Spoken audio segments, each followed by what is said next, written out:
कान्ताय कल्याणनिधये निधयेतिनां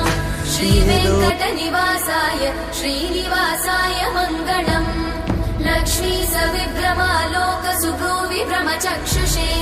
चक्षुषे सर्वलोकानां वेङ्कटेशाय मङ्गलम्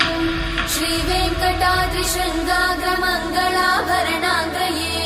मङ्गलानां निवासाय श्रीनिवासाय मङ्गलम् सर्वावयव सौन्दर्य सम्पदा सर्वचेतसां सदा सम्मोहनायास्तु वेङ्कटेशाय मङ्गलम्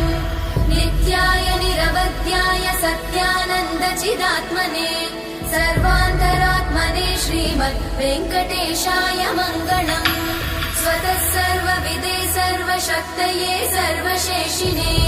सुलभाय सुशीलाय वेङ्कटेशाय मङ्गलम्।